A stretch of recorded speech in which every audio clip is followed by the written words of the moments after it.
အားလုံးပဲမင်္ဂလာပါခုဆိုရင်တော့ရာသီဥတုကနည်းနည်းပူနေပြီဖြစ်တဲ့အတွက်ငွေဆောင်ကိုမိသားစုလေးအပန်းပြေခီးထွက်မှာဖြစ်ပါတယ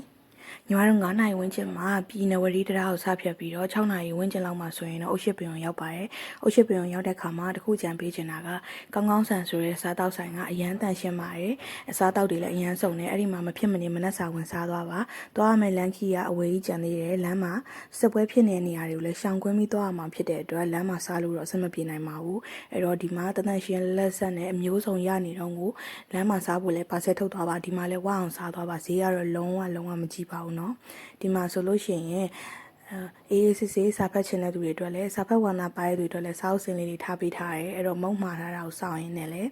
စာအုပ်လေးတွေဖတ်လို့ရတာပေါ့နော်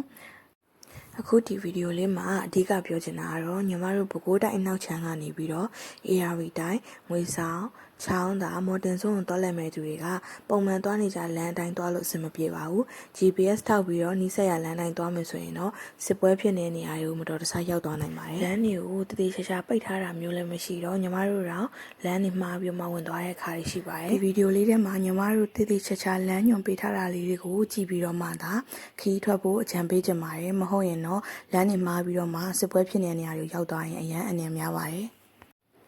အုတ်ရှိပင်ကနေပုံမှန်တိုင်းထွက်လာတဲ့အခါမှာထုံးဖို့သူရဲတန်းတံတားကိုဖြတ်လာပြီးရင်တော့ဒီဆိုင်ဘုတ်နေရာလေးကိုရောက်ပါမယ်ဒီလမ်းခွဲလေးကိုရောက်ပြီဆိုလို့ရှိရင်တော့အခုမြင်နေရတဲ့ရေကြီးဟင်းတရာတို့ဆိုရဲဒီကားလေးဝင်သွားတဲ့ဘက်ကို꿰သွားရမှာဖြစ်ပါတယ်အခုညီမတို့ကားရက်ထားတဲ့ direction ကမှားနေတာပေါ့နော်အဲ့ကားရက်ထားတဲ့နေရာဘက်ကိုဆက်ပြီးသွားရင်တော့စစ်ပွဲဖြစ်နေတဲ့ဘက်ကိုရောက်တော့မှာဖြစ်ပါတယ်ခုနလမ်းလေးတိုင်းဝင်လာပြီးတဲ့နောက်မှာကြည်ကြီးဆိုတဲ့ဆိုင်းဘုတ်ကိုတွေ့ရင်လမ်းကွဲ2ခုရှိပါတယ်။ကြိုက်တဲ့လမ်းကနေသွားလို့ရပါတယ်။နှစ်လမ်းလုံးကတော့အန်ရကင်းပါတယ်။ဘယ်ဘက်လမ်းကသွားလို့ရှိရင်တော့အခုညီမတို့သွားနေတဲ့ဘယ်ဘက်လမ်းကတော့ပိုပြီးနီးတဲ့အတွက်ဒီလမ်းကိုရွေးချယ်လိုက်တာဒါပေမဲ့ဒီတက်တန်းကုန်နေတဲ့ဒီတရားကြီးပေါ့နော်။ရထားသွားတဲ့လမ်းမှာကားတွေသွားတာအရန်အနေများတယ်သူမှကြည်ပေါက်ရာတွေရောဘုံမှန်ထားတာတွေရောနဲ့အရန်အနေများပါတယ်အဲ့တော့ဒီယထာလမ်းကြီးကိုသွားတာကြောက်လို့ရှိရင်တော့ဒီလမ်းကိုမရွေးချယ်ပဲနဲ့ခုနကညာဘက်လမ်းလေးကိုရွေးချယ်ပြီးသွားပါအဲ့ဘက်ကတရားကတော့နောက်မှဆောက်ထားတဲ့တရားဆိုတော့အရန်ကောင်းပါတယ်အားမလို့မသွားဘူးပါဘူးဘယ်မှာရက်ဆောင်နေဖွဲ့ရက်ဆောင်ရတယ်ကွာအမေဒီဘက်ကိုညာကွင်းကောက်တရားဆင်းလာပြီးတော့ဆက်သွားရင်လမ်းကွဲ2ခုတွေ့ပါမယ်ညံဘက်ကိုကွင်းကောက်လို့ပြောပါတယ်ကွင်းကောက်ကိုမသွားပါဘူးတလုတ်ထော်ဘက်ကိုရောက်တဲ့လမ်းကိုသွားမှာဖြစ်ပါတယ်တလုတ်ထော်ကိုသွားတဲ့လမ်းကိုတေချာလေးမေးပြီးမှသွားပေးပါတလုတ်ထော်ကနေပြီးတော့၄မျက်နှာကိုဆက်သွားရမှာဖြစ်ပါတယ်ဟုတ်လားအမေဒီဘက်တွေရောက်ဘူးတော့မရောက်ဘူးလေဒီလမ်းကြီးဒါပေမဲ့ဒီမှာ၄မျက်နှာကိုသွားရမယ်ဆိုတော့ဒီလိုင်း၄မျက်နှာမျိုးကိုဝင်လာပါပြီဆိုပြီးမျက်နှာနေ၄မျက်နှာနေခုနချိုးလာတယ်ဘယ်ဘက်ကိုချိုးရတာ၄မျက်နှာတည်းကနေဝေးလိုက်လို့ရအဲ့မှာကော်ဖီတိုင်းခုနကော်ဖီတိုင်းတောင်းမှာအဲ့တောင်းလေးကနေပြီးချိုးလာတာပေါ့၄မျက်နှာရောက်ရင် IW ကိုဆက်သွားမယ်လမ်းလေးကိုတေချာမေးပြီးမှသွားပါနော် IW ပြီးရင်တော့ငတိုင်းချောင်းကိုဆက်သွားပေးပါငတိုင်းချောင်းခုနကလမ်းတောက်လျှောက်တိုင်းလာပြီးဆိုရင်တော့အငြင်းကင်းကင်းနဲ့ရေကြီးမျိုးကိုရောက်မှာဖြစ်ပါတယ်ဗာလဲခန်းစီသူလိုပဲနေမျိုးအောင်ဟုတ်လားအိမ်ကတက်တယ်ဟုတ်တယ်3မိုင်ပသိမ်တို့38မိုင်နှစ်ဖာလုံးလမ်းညွှန်ထားတဲ့ဘက်ကို꿰ပါတယ်တိမ်တို့တက်တယ်ပဲဟုတ်လားအမတက်တယ်ပဲအမပသိမ်တို့တဲ့အောက်မှာဒီဘက်ကိုသွားရန်ကုန်နဲ့ဩရန်ကုန်သွားတဲ့လမ်းတကားကိုရောက်တဲ့ခါမှာတော့အမေကဝယ်နေကြပစွန်တော့အကြီးဆိုင်ကိုတော့ဝယ်မယ်လို့ပြောပေမဲ့အခုအဲ့မှာပစွန်တော့တွေမရတော့ပါဘူးလေရှင်ဒီမှာကန်ကြီးတော့တက်သွားကန်ကြီးတောင်ရောက်ပါပြီကန်ကြီးတောင်ရောက်ပါပြီလမ်းတစ်လျှောက်မှာဂိတ်တွေမြို့ကန်နေကန်တွေကိုမေးပြီးတော့မှလာခဲ့လိုက်တာနောက်ဆုံးတော့အန်ဒီရဲ့ကင်းကင်းနဲ့ပသိမ်မြို့ကိုရောက်ရှိလာပြီဖြစ်ပါတယ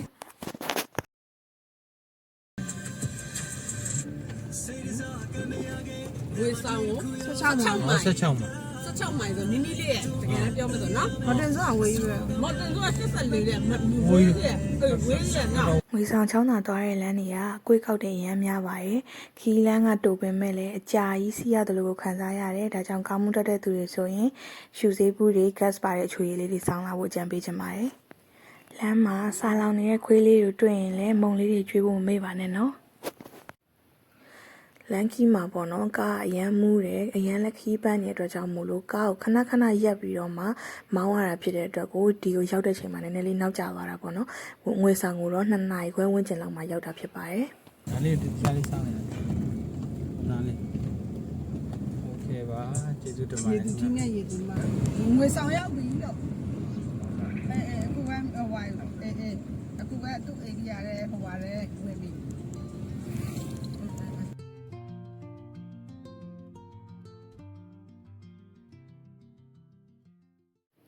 ငွေဆောင်ရောက်တဲ့ခါမှာတော့အားလျက်ဖြစ်တဲ့အတွက်ဟိုတယ်အားလုံးကအခန်းပြည့်နေပါတယ်ဘယ်မှာမှကိုရှာလို့မရဘူးပေါ့နော်ဒါကြောင့်မို့လို့ညီမတို့မတ်စာချက်ပို့တို့ Isabel May တို့စီမှာဖုန်းလမ်းဆက်ပြီးတော့မှအကူအညီတောင်းကြည့်တဲ့ခါမှာတော့ဒီဟိုတယ်တစ်ခုကတော့အခန်းကြီးရနိုင်သေးတယ်လို့ပြောလို့ညီမတို့ Orient Palace Hotel ကိုသွားပြီးတော့မှစုံစမ်းကြည့်ခဲ့ပါတယ်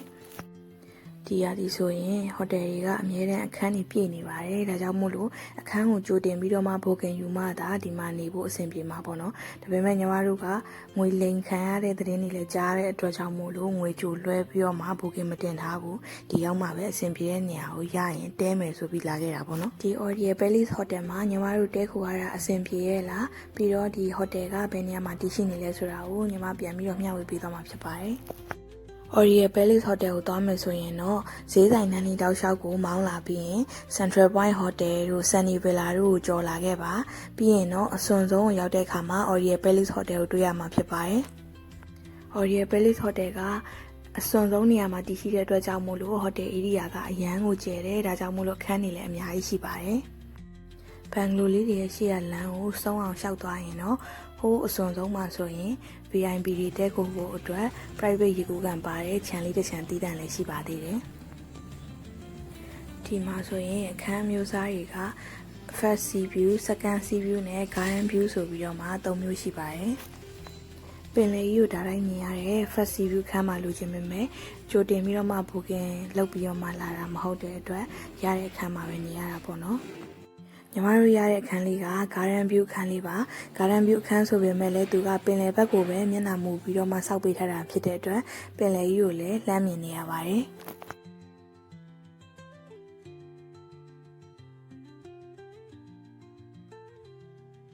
အခန်းကတန်းတန်းရှင်းရှင်းလေးနဲ့ facility အပြည့်ကိုထားပေးထားတာပါပြီးတော့မိခင်သက်တာလေးလည်းရှိတော့ကိုယ့်ရဲ့တမိုးကြီးပစ္စည်းတွေပြောင်းမှလည်းမပူရဘူးပေါ့နော်ကုမ္ပဏီတစ်ခုကပေါ့နော်သူ့ရဲ့ဝန်ထမ်းတွေအတွက်တက်ဆိုပြီးဂုဏ်ပြုညတာစားပွဲလေးကျင်းပတဲ့အခါမှာလည်းဟိုတယ်ဘက်ကလူလီသေးမရှိအောင်တတိချာချာကိုပြင်ဆင်ပေးထားတာကိုတွေ့ရပါတယ်ဟိုတယ်ရဲ့ reception နဲ့ living room area ကမြန်မာယဉ်ကျေးမှုအမှုပညာလက်ရာတွေကိုအခြေခံပြီးတော့မှအလှဆင်ထားတာဖြစ်တဲ့အတွက်နိုင်ငံခြားသားဧည့်သည်တွေအများဆုံးတဲခိုတဲ့ဟိုတယ်ဖြစ်ပါတယ်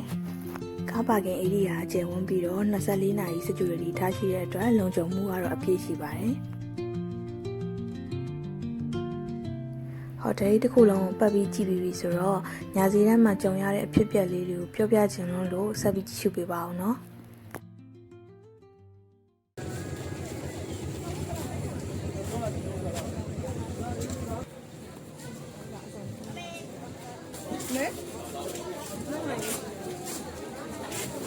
စားကျင်တာကိုစားနော်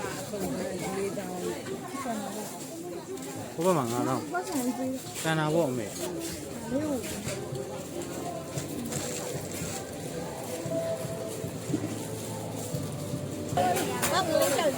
မ်ဟော ရေမအောင်ကြည့်ရငလေးကြောက်လေးကြောက်ကြိုက်ကြည့်လို့ရတယ်မေကြည့်ယူလိုက်လေမေကြောက်ကတော့အရှင်လေးရှိဟိုသိတယ်ဒီဘာကြောက်အောင်အားလို့ဟူးတော့ Oh my god ဒီပါသားမှာဝဲဟုတ်ဘူး อ๋อသူ fish cake သူကြိုက်တယ် မလာရင်မှာထားတယ် ဟုတ်ပြီစားတယ်မလိုင်းလာပြီမလိုင်းဟောဒီလိုဟာစားလေ စားမယ်လေ ဟောမလိုင်းလည်းစားစားဖို့ချက်ဆွတ်အားတယ်တော့ဘော ဟုတ်ရှင်ဒါကိုစားရင်လည်းသူများရင်ကင်တော့တယ်ဘယ်ကဝင်မှမသိဘူးအမလိုက်ရှာနေစားရုံ ဒီငွေဆောင်ညစီတစ်ခုလုံးမှာအရသာရှိရှိနဲ့စားရတာဆိုလို့ပေါ့နော်ဒီ waffle ice cream တစ်ခုပဲရှိပါတယ်ဘာလို့လဲဆိုတော့ညီမတက်တက်လို့တမမို့လို့မာလာဟင်းမှာစားတော့လေမာလာဟင်းရဲ့လက်ရာကလုံးဝခြားတူးလန်နေရပေါ့နော် အမေတို့မှာစားရဲ့ပင်လယ်စာအစုံပန်းကလည်း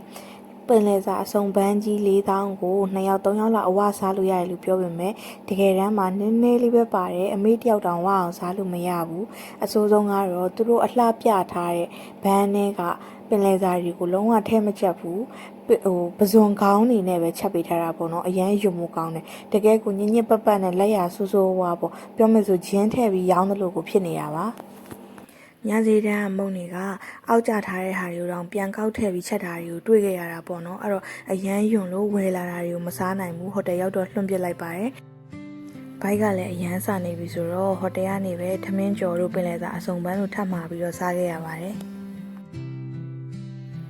ညဘက်မီးအောင်ဆုံးအလှလေးတွေကိုခံစားပြီးတော့ပင်လယ်လေးတစ်ဖြူးဖြူးလေးနဲ့ညစာစားတဲ့ feeling ကတော့ပြောမပြကြအောင်ပါပဲ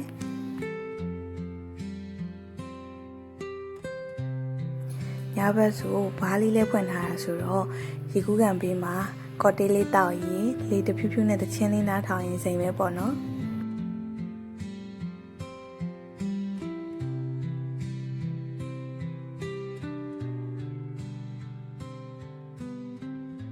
ညစာစားပြီးတဲ့နောက်မှာကမ်းခြေကိုလမ်းလျှောက်ဖို့ဆိုပြီးထွက်လာတဲ့အချိန်ကည7:00 နာရီနီးပါးရှိနေပြီပေါ့နော်တော်တော်များများလည်းအချိန်ဒီမအိတ်သေးပဲနဲ့ကမ်းခြေမှာလမ်းထွက်လျှောက်နေကြတော့မှာပဲချိုးကတော့လူရှင်းပြီဆိုတော့မှမိုက်ခဲဖို့အတွက်ဘောက်တွေကိုစီနဲ့ထွက်လာကြပါတယ်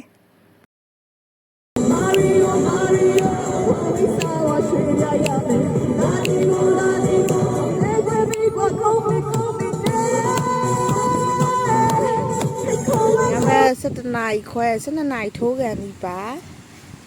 ကမ်းခြေမှာလာပြီးတော့မှတတရညိတ်နေ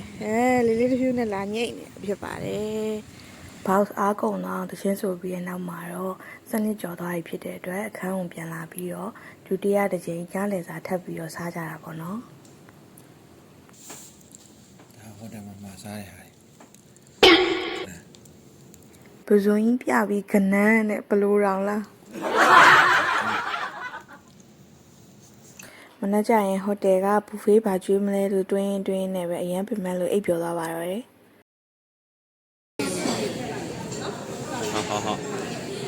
ဟိုတယ်ကကျွေးတယ်မနေ့စာဘူဖေးကအရန်များလို့တစ်ခုချင်းစီပြောနေတော့တခါရေးတက်လိုက်ကြည့်လိုက်တော့နော်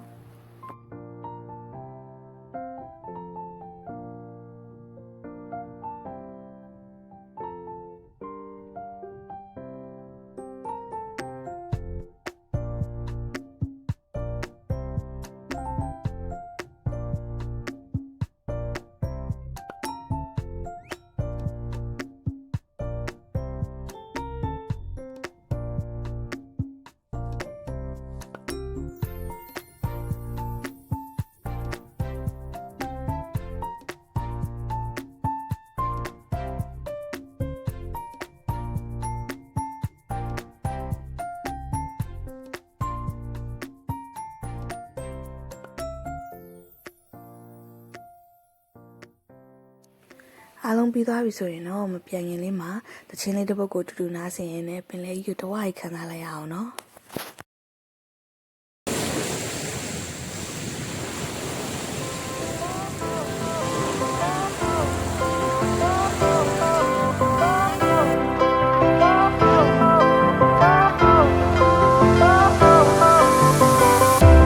Fire went out, lights went down. When you feel lost in your shadow, don't feel alone, don't scream so loud. We are living in this cruel world.